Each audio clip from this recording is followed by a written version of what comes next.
Hello, I'm Ron Miscavige, and this is Story Time. And I have a very special subject I want to bring up today, which I think you're going to enjoy very much and profit from it. So let's get right into it. Now, this story takes place in the 60s.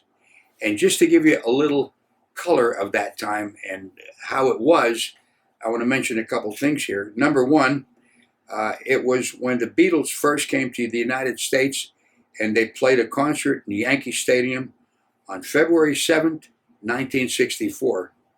And unbelievably, I had a friend who went to that concert, which I didn't even know until a short time ago. We were talking about the Beatles for whatever reason. And he says, the concert they put on the Yankee Stadium, he said, I went to that. I said, you got to be kidding me.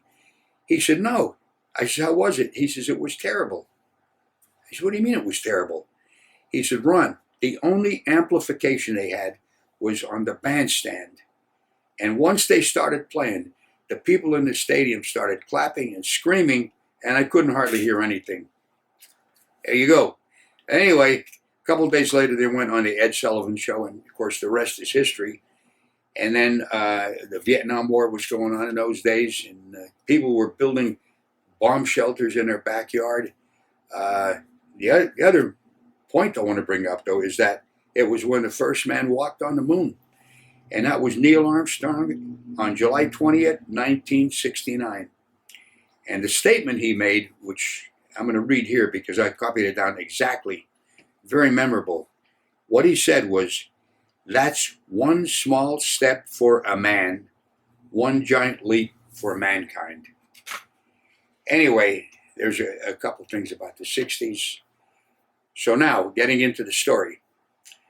This story takes place in Upper Darby, Pennsylvania, where I was living at the time.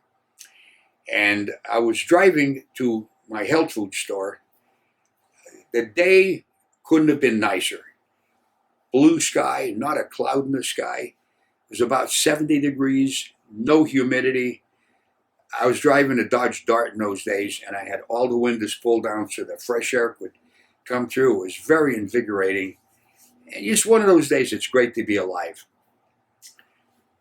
I came upon something on the opposite side of the road. I stopped my car abruptly, got out, and kind of leaned on it and looked. Because what I was looking at, I knew for sure I would never see anything like this in the rest of my life. Let me paint a little bit of a picture as to this paint they were using. In those days, there was a lot of houses that were heated by cast iron radiators. And these radiators were filled, there was hot water that would be pumped up from the furnace, and the radiators would get warm, and that's how people would heat their houses. And the radiators were painted with a silver paint, and it was called silver radiator paint. That's how we all knew about it.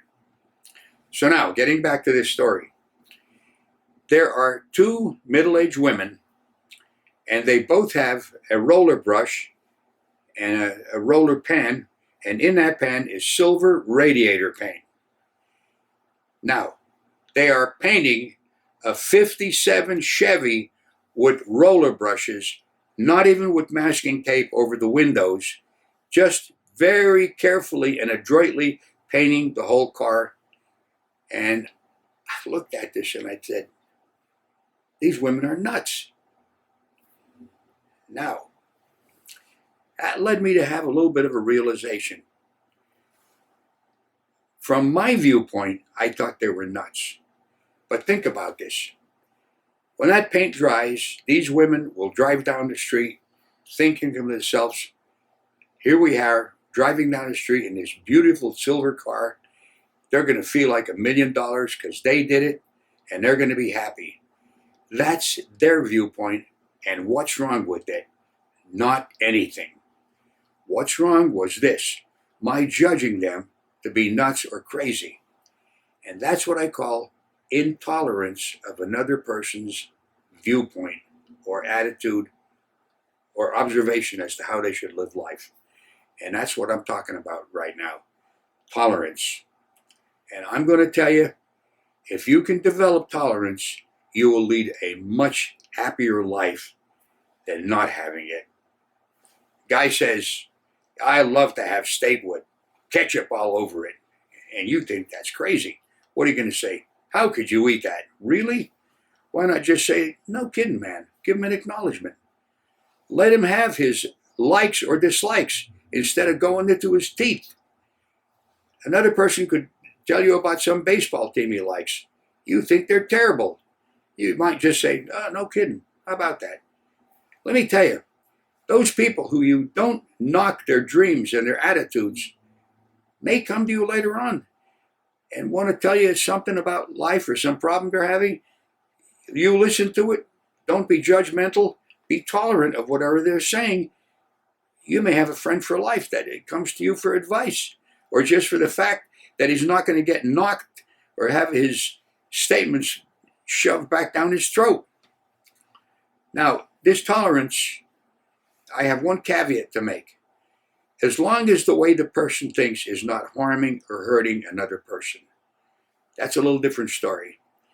But I will tell you this, if you start developing this and using that attitude in life of being tolerant of the way another person thinks, the food they like, the way they like to dress, any way they want to live life, as long as it's not hurting or harming anybody, you're going to lead a far more successful life. And I'm going to tell you something, in the process of this, you might find yourself being a little more tolerant of yourself. You know, there's an old saying that's going around for God knows how many years, and that is that man is his own worst enemy. And there may be times when you think of, man, I wish I hadn't have said that, or I could have done it differently. What the hell is wrong with me? You know, criticizing yourself. Listen, when you say it, those were the words that come out of your mouth. That was it. End it. Forget about it. You know, maybe change the way you operate in regards to that, but think differently. And because the way you think today is the way you're going to live tomorrow. So that's about all I wanted to say on it. And of course, as I always say, you can disagree with me, but I would like you to try it out in life. See if it doesn't, in fact, help you to lead a more successful, happier life, which is what I really wish for you. And that's the reason I do these programs. And I'm not preaching, believe me, I'm just talking from my own experience. And I don't always follow my own advice, but when I do, I say, hey, wait a minute, I'm being intolerant. At least I can correct myself. Well, that's it for today. I hope you've enjoyed this talk. And if you'd like to, if you haven't subscribed to this program, I wish you would. Just go on and hit the bell so that whenever we do another one, you'll get notified of it. And then if you care to help in the ongoingness of this and all the other shows that I do, if you could become a Patreon and help support it, I'd appreciate it very much. If you want to see what else I do, just go to therealronmiscavige.com and you'll see the other stuff I do. But for right now, I wish you a happy, successful, healthful life, a tolerant life, and God bless all of you. And until the next show, I am Ron Miscavige. I'm your storyteller. I'll see you on the next one. Bye-bye.